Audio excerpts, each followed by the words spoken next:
dari Super Lim, bukan begitu? Super Lim ya, sekarang pakai super semua ya.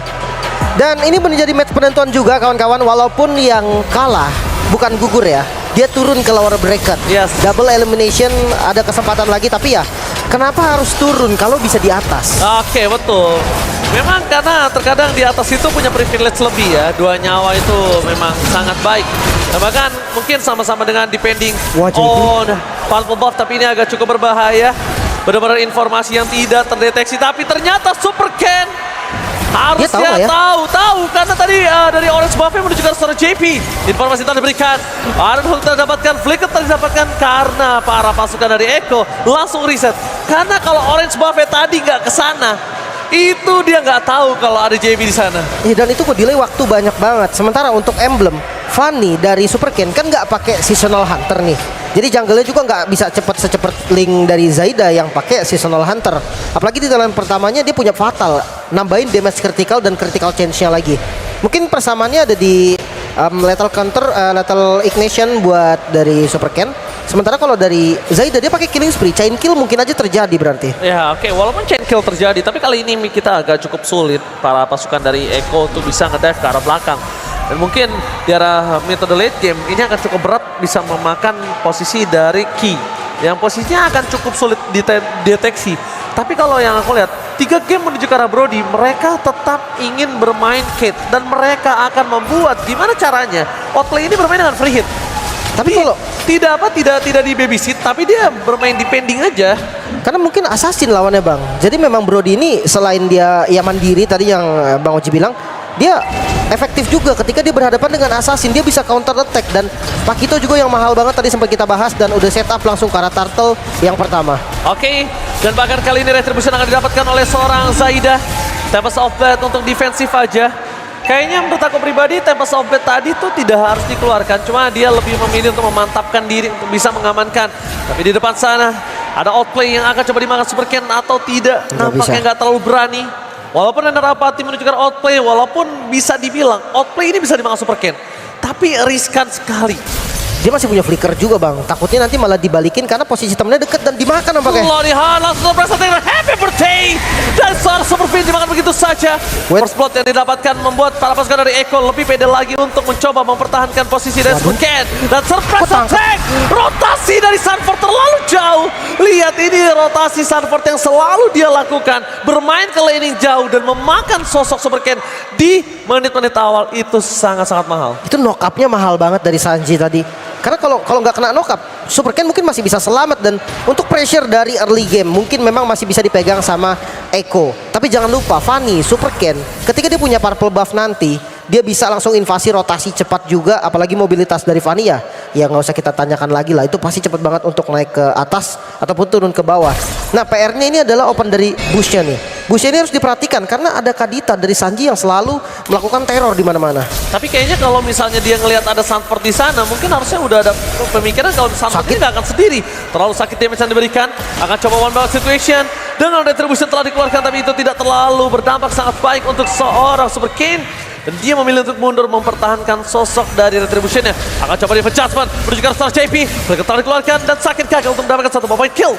Reset yang dilakukan oleh seorang Ki ini mendelay sedikit dan bahkan menurunkan ego Echo untuk bisa memakan para pembalap di arah sosok dari Super Ken. Oke, temponya agak sedikit turun dari begitu Alpha, dia fokus untuk farming juga. Karena Novaria mid lane-nya Bang. Novaria itu tipe yang butuh item lah. Entah dia pengen bikin ke arah utility mungkin nanti, ataupun ke arah burst damage nanti. Intinya tetap butuh item. Clock of Destiny, Lightning Transcend atau Ice Queen dengan Enchanted Talisman terserah dari Ki sendiri. Tapi yang pasti turtle kedua Bigetron mau ini Bang, mereka setup langsung dengan Super Ken yang punya purple buff. Oke, tapi lihat informasi telah diberikan di kanan itu ada seorang JP, Sanji, gak ada yang tahu, dan bahkan Sanji di sana. Double Rough Wave gagal didapatkan. Sanji memilih untuk mundur ke arah belakang. Retribution di tangan oleh seorang Zaida. Zaida berhasil mendapatkan retribution ke arah Super Ken terperangkap. Tidak bisa didapatkan. Series Zero versus everybody. Sorry Zone JP gak ada lagi flicker. Dan akan menjadi korban pertama. Sanford masih mengalami defense adjustment. Membuat Sanford kali ini harus mendapatkan flicker. Double kill. kill. Looking for triple kill. Karena Sanji cuma punya Petrify di sini. Nggak ada pasif, tapi ya udah nggak bisa dikejar lagi. Nggak ada efek sisi sama sekali.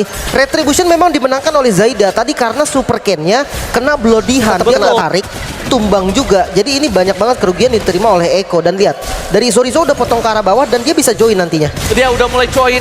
Sanford kali ini adalah mendorong di arah mid lane.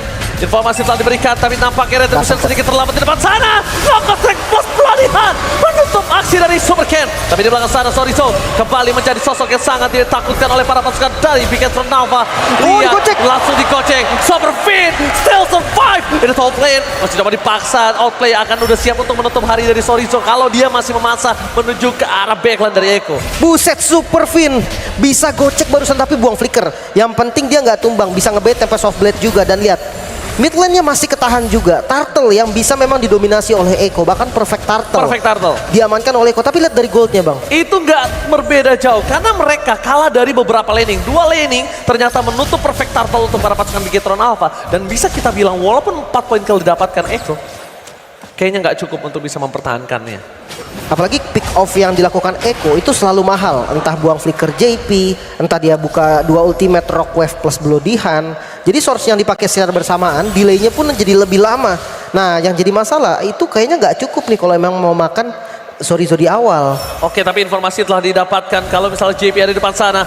Ada Super Fin, adjustment belum dikeluarkan. Tapi Ditarik. ternyata karena seorang Sanji hilang. Rock Wave, Sorizo menempel seorang outplay. Tapi di depan sana mereka harus bertukar dengan 1 untuk 1. Para pasukan dari Eko, mereka mendapatkan keuntungan lebih karena Sakin yang terperangkap. Gak jadi cuan for life kali ini, malah jadi boncos Super Leaf. Waduh, ini rugi bandar namanya bang ya. Dan ini kalau untuk di arah mid lane, mid yang hilang, otomatis jungle-nya juga akan terekspos dari arah purple buff. Apalagi kita tahu lah Super Ken ini kan dia depend on buff banget ya.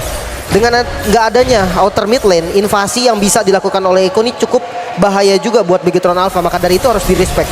Oke, knockout strike ya berhasil dapatkan Super Ken bergerak belakang. Tempest of Blade for defensive. Zaida akan hanya untuk memberikan sedikit damage saja karena kalau misalnya mereka memaksakan tim fight maju lebih lanjut lagi, ini akan menjadi sebuah petaka buruk untuk Zaida kalau dia ter-takedown. Tidak ada purple, tidak ada Lord untuk mereka dan kemungkinan saja Super Ken akan bisa membalikan itu semua. Yang sekarang mulai harus diperhatikan adalah Eko. Gimana caranya mereka bisa memanfaatkan Sanji. Dan itu dia Raph Super Ken. Baru gue bilang kalau mereka bisa memanfaatkan Sanji karena lihat Lordnya muncul, Purple Pop muncul. Ini menjadi kerugian yang double dan berlipat ganda. Double trouble. Double trouble. Masalahnya di Lordnya yang ini loh, ini harus di-delay paling enggak sih. Oh nggak bisa di-delay. Ini nggak bisa di-delay. Take it or leave it. Mendapatkan 1 point kill. Akan coba didapatkan. Berhasil didapatkan oleh Sorizo mundur ke arah belakang. Oh no. Retribution dari Zaida. Sorizo pun gak dapetin point kill tadi. Hampir saja dapetin 1 point kill. Tapi nggak berhasil. Mundur ke arah belakang. JP selamat. Sanfordnya pun juga selamat. Ini tidak ada pertukaran loh. Oke. Tidak ada pertukaran. Tidak ada cashback. Paling nggak dia dapetin mid turret. Nah, ketika udah nggak ada mid turret sama nih pressure ke arah jungle-nya jadi sama-sama kuat. Dan untuk defense Lord, ini kan Lord yang pertama ya. Masih ada Ki juga nih bang, Ki yang memang dia high ground defender yang kuat. Dia bisa nge-spam skill Astral Recall, Astral Spear-nya dia bisa bener-bener nge-spam terus-terusan. Apalagi kalau dari mid, Lordnya kan ke mid nih, bisa dicicil dari sekarang bang. Yes. Karena range yang jauh dari Nova itu enak banget loh untuk main defense inside base. Oke, walaupun dia bisa main defense inside base, tapi ini jangan sampai ngebuka posisi dari seorang Ki. Sanji, ini lihat, dia enak banget untuk dapetin posisi pelan-pelan boostnya. Super Ken udah mulai respect dengan Sanford. Zaida tahu dia nggak punya power untuk 1 by 1 dengan seorang Fanny, dan dia selalu nempel dengan Sanford. Ini lebih tepatnya ke arah asuransi kehidupan untuk seorang Zaida. Dia tahu lah, pokoknya Fanny ini nggak bakal bisa ngapa-ngapain kalau ada JP di deket dia. Demon Hunter Sword ternyata item yang dipilih oleh Outplay dan Conceal JP agresif banget untuk dapetin inner turret kayaknya. Mau nggak mau, informasi tadi diberikan akan coba mundur ke arah belakang. Tadi Super Fin kayaknya mengurungkan niatnya ketika dia melihat ada Sanford. Mungkin tadi dengan Purify ini dia nggak peduli. Langsung ada 1 buah suppress lagi yang gue udah bilang. Lo mau Purify gak akan terlalu berarti, tapi dia masih akan coba dibalikin. Mundur ke arah belakang. With attraction, gak mungkin satu di adjustment. Cepatkan lihat mereka menghilangkan 3 player dari Bigetron. Ini bencana. One strike push bisa didapatkan oleh para pasukan dari Eko karena mereka tidak peduli peduli apapun terjadi, Super Ken nggak mungkin bisa mempertahankan game ini. Base turret yang akan menjadi pilihan utama. Kalau mungkin base di dalam sana ada flicker. Ada dong Majiman yang mantap JB. Super Ken versus everybody. Super Ken catch it to win. Dan nampaknya kali ini base menjadi pilihan utama. Echo take the game. One straight boost is real. Echo menurunkan Pikachu Nava ke lower bracket. Oh no, sang robot merah harus berjuang dari lower bracket kali ini. Keunggulan dari Eko, dominasi yang dia berikan benar-benar gak kendor sama sekali dari early game. Pressure dari JP dengan Franco yang selalu ada di mana-mana.